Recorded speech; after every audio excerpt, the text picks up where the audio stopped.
ये इंसिडेंट मेरे एक फ्रेंड राहुल के साथ कॉलेज के टाइम पर हुआ था। उस समय वो जम्मू में रहता था और उसकी एज उस समय लगभग 16 साल की रही होगी। जिस घर में वो रहता था उसके पीछे एक जंगल था।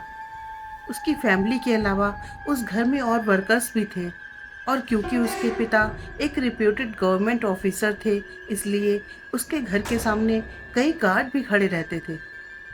एक दिन कुछ वर्कर्स उसकी माँ के पास आए और उन्हें बताया कि उन्हें इस घर में कई बार एक अजीब सी आकृति दिखती है। राहुल की माँ ने इस बात को सीरियसली लिया और इस बात की अपने सिरे से जांच पड़ताल करने लगी। वो गार्ड्स के पास गई और उनसे पूछा कि क्या उन्हें भी वैसी ही आकृति दिखती है जैसी कि वर्कर्स बताते हैं। उन सबका जवाब भी हाँ ही था। उन्होंने ये भी बताया कि कभी वो छाया रात में किचन में दिखती है, कभी छत पर, तो कभी घर के आसपास। वो छाया हमेशा सफेद कपड़ों में होती है। अब उसकी माँ को पक्का विश्वास हो गया था कि कुछ तो है जो सही नहीं है। वो माली के पास पूछताछ के लिए गई, जो वहाँ बहुत लंबे समय से काम कर रहा था। उसने भी राहुल की माँ को बताया कि जब भी वो रात को घर वापस जाता है तो कोई वहां पर लगे पुराने पीपल के पेड़ से हमेशा उस पर पत्थर फेंकता है। अब इसका सॉल्यूशन उन्हें समझ में आ चुका था। उन्होंने माली को निर्देश दिया कि वो इस पेड़ को तुरंत काट डाले, क्योंकि इंडिया में ये विश्वास किया जाता है कि पीपल के पेड़ पर भूत प्रेतों का वास होता है। अगले ही दिन माली पेड़ पर चढ़ा और उसने पेड़ काटना शुरू कर दिया। उस समय वहां पर माली, राहुल और उसकी माँ के अलावा और कोई नहीं था। अचानक से पता नहीं क्या हुआ कि माली पेड़ से गिर गया और बेहोश हो गया। जब हॉस्पिटल में उसे होश आया तो राहुल की माँ ने उससे पूछा कि उसके साथ क्या हुआ था, वो पेड़ से अचानक नीचे कैसे गिर गया। माली ने जवाब दिया कि उसे सडनली ऐसा लगा कि जैसे उसे किसी ने पेड़ से धक्का दिया हो।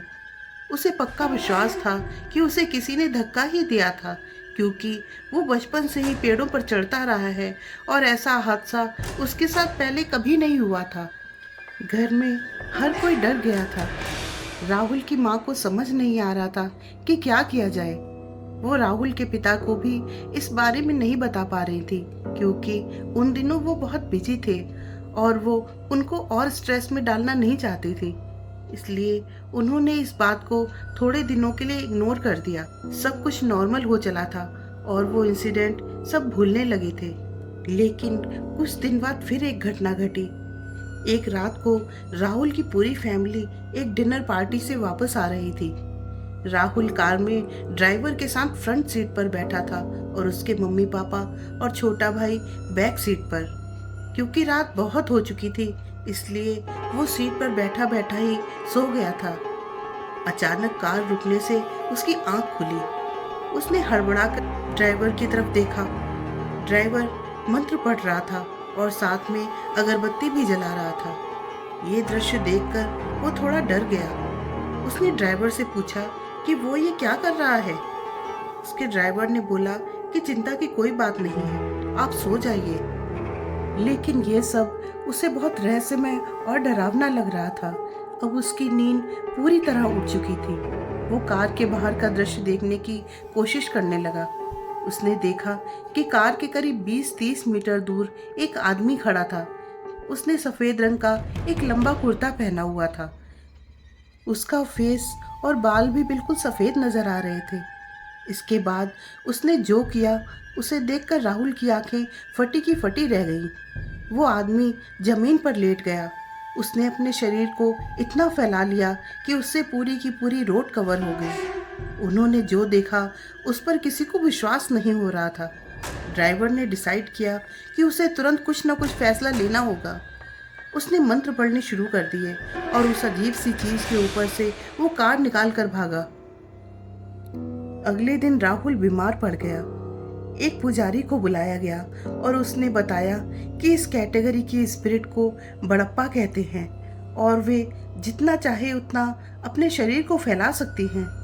वो बहुत समय पहले इसी एरिया के आसपास किसी एक्सीडेंट में मर गया होगा। उसका अंतिम संस्कार ठीक से ना हो पाने की वजह से वो आज इस रूप में है। इसके बाद उन्होंने घर के शुद्धिकरण के लिए हवन कराया और फिर धीरे धीरे सब कुछ ठीक हो गया। लेकिन जब राहुल मुझे उस घटना के बारे में बता रहा था तो उसकी आंखों में वही डर मुझे साफ नजर आ रहा था। फ्रेंड्स, ये स्टोरी आपको कैसी लगी? प्लीज़ कमेंट करके ज़रूर बताएं और अगर अच्छी लगी हो तो इसे लाइक, शेयर और सब्सक्राइब करें। Thank you.